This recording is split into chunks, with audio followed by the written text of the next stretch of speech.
Happy independence day.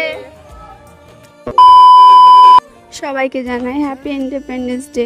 তো আজকে সকালবেলা প্রত্যেক দিনের মতন গ্রাউন্ডে চলে গেছিলাম দৌড়াতে। তখন দেখছি কাকুগুলো দেখছিলাম স্বাধীনতা দিবস উদযাপন করছে।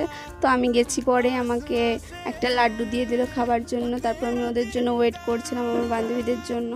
ওরা কোনো দিনও টাইমে পৌঁছায় না, প্রত্যেক দিন আমাকে ওয়েট করতে হয়। তারপর আমরা সবাই মিলে ভাবলাম যে স্কুলে যাওয়া যাক, স্কুলেও তো পতাকা উত্তোলন করা হচ্ছে। তো তাই আমরা স্কুলের দিকে যাচ্ছিলাম। তারপরে সব শিক্ষক শিক্ষিকারা এসেছিলেন, আমরা সবাই লাইনে দাঁড়িয়ে পড়েছিলাম। তারপরে স্কুলের একটা স্যার পতাকা উত্তোলন করছিলেন। আমরা অনেক গর্বিত, আমরা এই দেশের নাগরিক। তাই আমাদের দেশের জন্য যারা প্রাণ ত্যাগ করেছেন, স্যাররা তাদের মালা পরিয়ে দিচ্ছিলেন। স্কুলে দেখছিলাম তাদের মূর্তিও বানানো হয়েছে, মোট 8টা মূর্তি আছে আমি দেখলাম। তো আজকের ভিডিওটা এই